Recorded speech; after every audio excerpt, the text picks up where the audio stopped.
저는 지금부터 영적 싸움을 싸우기 위해서 어떤 전신갑주를 입어야 되는가, 영적인 무기에 대하여 구체적으로 나누도록 하겠습니다. 진리의 허리띠, 의의 흉배, 평안의 복음의 신, 그리고 믿음의 방패, 구원의 투구, 성령의 검, 곧 하나님의 말씀에 대하여 나누도록 하겠습니다. 이 전신갑주를 입으라, 이것은 명령입니다. 그렇게 하도록 노력하라는 것이 아닙니다. 영적 전쟁을 하는 사람은, 영적 전쟁에 승리하고 깃발을 꽂기를 원하는 사람은 반드시 이 무기를 전부 갖춰야 하는 것입니다. 아마 신약시대 사람들, 그리고 이 서신을 쓰고 있는 사도 바울도 당시에 전신무장을 하고 늠름하게 행군하는 로마 군인들을 여러 번 보았을 것입니다. 얼마나 멋있습니까? 바울은 이런 당당한 로마 군인들을 보면서, 기억하면서 오늘 이 영적인 무장에 대해서 말하고 있는 것입니다. 그런즉 서서 진리로 너의 허리띠를 띠고 의의 흉배를 붙이고 평안의 복음에 예비한 것으로 신을 신고 모든 것 위에 믿음의 방패를 가지고 이로써 능히 악한 자의 모든 화전을 멸하고 구원의 투구와 성령의 검곧 하나님의 말씀을 가지라. 6장 14절에서 17절의 말씀이죠. 이 순서는 로마 군인들이 무장하는 순서와 매우 비슷합니다. 14절에 그러므로 너의 진리로 허리띠를 띠고 의의 흉배를 붙이고, 로마 군인들이 무장하는 것을 보면 제일 먼저 허리띠를 질끈 졸라 맵니다. 허리띠를 매는 것 자체가 무장이라고 보이지 않을 수도 있지만은, 그러나 이 모든 무기들을 튼튼하게 고정시켜주고 그리고 쓸모있도록 만들어주는 것이 바로 허리띠입니다.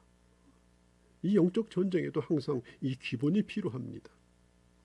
그래야만이 흉배도 붙이고, 그래야만이 칼도 허리춤에 차고, 그래야만이 신발끈도 단단히 매고 자유롭게 움직일 수가 있는 것입니다. 그 기본이 뭔가 하면 바로 이 진리의 허리띠인 것입니다. 자, 우리가 적극적으로 생각해야 될 부분이 있습니다. 원수들을 공격하지 아니하고 자신만을 방어하는 군인은 이미 그는 전사한 것이나 마찬가지입니다. 공격하지 않고 방어하는 군인, 군대로서 수행할 수가 없습니다. 싸움터에 출전하지 않냐고 자리만 지키는 교회는 패배합니다. 자기 방어를 잘하는 방법은 계속해서 공격하는 방법입니다. 자, 그러면 첫째로 진리의 허리띠에 대해서 말씀을 나누겠습니다. 바울 당시 유대인들은 치마로 된 위에서 아래까지 내려오는 통으로 된 옷을 입었습니다. 그 옷은 허리띠를 묶지 않고서는 옷이 밟혀서 몸에 감겨서 도저히 옷이라고 볼 수가 없습니다. 결혼식 때 신부가 왜 빨리 걸어 나오지 못하는가 하면 자기 드레스를 자기가 밟기 때문에 그렇습니다. 바울 당시는 보통 입는 옷이 다 그랬습니다. 입고 있기는 아주 편하지만 활동하기가 불편한 옷입니다. 그러나 그 천을 몸에 두르고 허리띠를 질끈 돌려매면 활동하기가 아주 편한 옷으로 변합니다. 그 시대 풍습에 따라서 군인을 포함한 남자 여자 모두 길고 폭이 넓은 이 겉옷을 걸치고, 그리고 그 다음에 허리띠를 묶어서 불편함이 없도록 했던 것입니다. 군인이 싸우기 위해서 허리띠를 조이는 것이 아주 필수적입니다. 물론 왕궁에서 사치스러운 생활을 하는 사람들은 이런 허리띠가 필요 없습니다. 온몸을 휘어감고 발 아래까지 늘어진 옷을 입고 게으른 삶을 즐겼기 때문에 그렇습니다. 방만하고 나태한 삶을 즐기는 그리스도인에게는 이런 허리띠가 필요 없습니다. 또 좋아하지도 않습니다.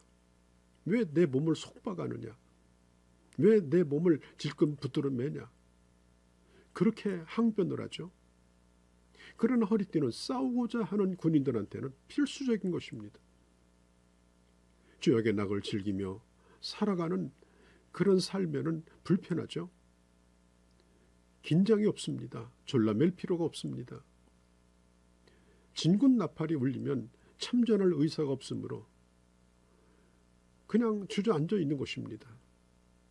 여러분, 우리가 살고 있는 이 세상은 악한 영과 칼과 칼이 부딪히는, 불꽃이 튀기는, 화살이 날라들고 화염에 휩싸여 있는, 그리고 수많은 병사들이 외마디를 지르며 비명 속에서 쓰러져가는 그런 전쟁터, 피가 도랑처럼 흘러가는 그런 전쟁터에 우리는 지금 부름을 받아 있는 것입니다.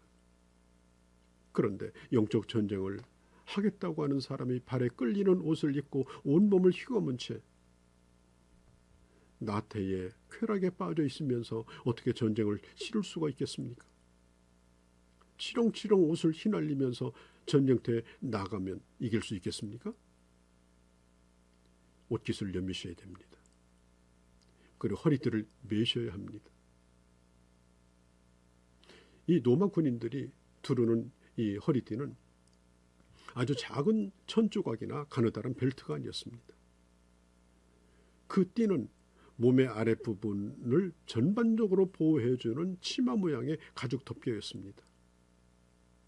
그것은 로마 군인들이 칼을 차는 칼집으로도 겸용해서 사용을 했죠. 그래서 군인이 큰 조각의 천으로 된 이 옷을 몸에 감고 허리띠를 맨다고 하는 것은 이제 전쟁을 나가겠다는 표시인 것입니다. 자, 이 진리의 허리띠, 이게 영적으로 뭘 의미하는 것일까요? 이것은 활동하기가 아주 편하게 해주는 겁니다. 각종 무기를 그 허리띠에다 매달고 활동할 수 있게 해줍니다. 구약시대 이스라엘 백성들이 애굽에서 나왔을 때 하나님은 모세를 통해서 백성들에게 유월절에 잡은 양을 먹는 것에 대해서 가르쳐줬죠. 이렇게 말씀했습니다. 이렇게 먹을지니 허리띠를 띠고 급히 먹으라.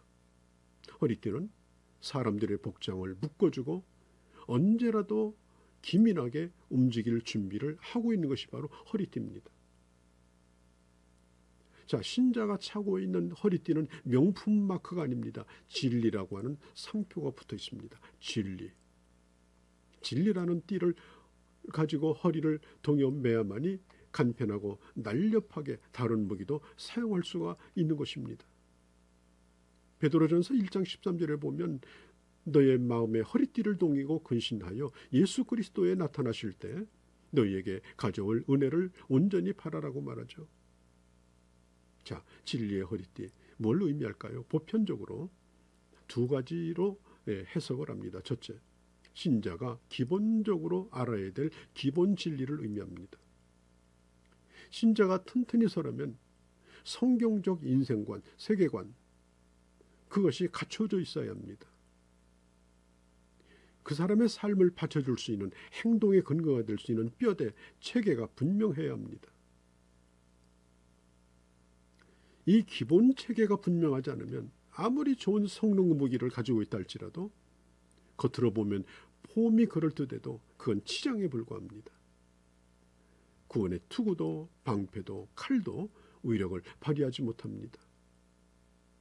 그러므로 신자는 성경적으로 분명한 성경적 가치관, 성경적 인생관을 정립해야 합니다. 성경을 단순히 달달 외우고 많은 과정들을 교회에서 훈련받고 거쳤다 할지라도 이 틀이 분명치 않으면 한 번에 흔들려 버립니다. 자기가 지금 내리는 행동과 근거가 분명하지 않기 때문에 그렇습니다.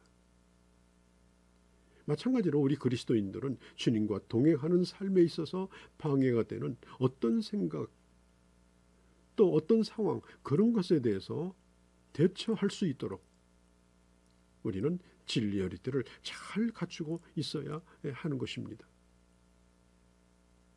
오늘 기독교인들을 공격하는 가장 효과적인 이 사탄의 이 방법이 뭔지 아십니까?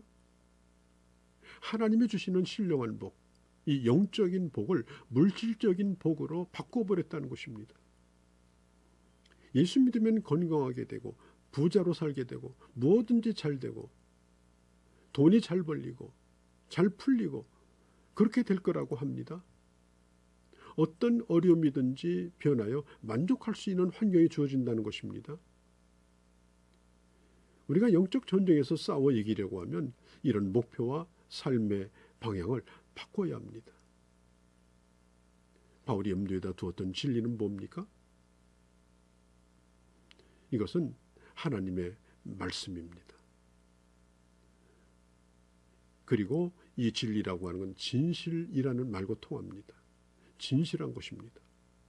진실하게 하나님의 말씀을 받아들이고 그 말씀을 근거로 살아갈 때 사탄이 감히 틈탈 여지를 주지 않는 것입니다. 무엇이 옳고 그른지 분별한 분별력을 가지는 이 진리의 뼈대가 튼튼해야 합니다. 사탄이 어떻게 성도를 속이고 기만하는지 그 전략을 파악하는 것도 중요합니다. 저는 오늘부터 이 진실과 거짓이 분명치 않은 몇 가지 부분에 대해서 기준을 밝혀보고 그리고 여러분들과 함께 계속해서 이 진리의 허리띠를 힘껏 한번 조여보고자 합니다.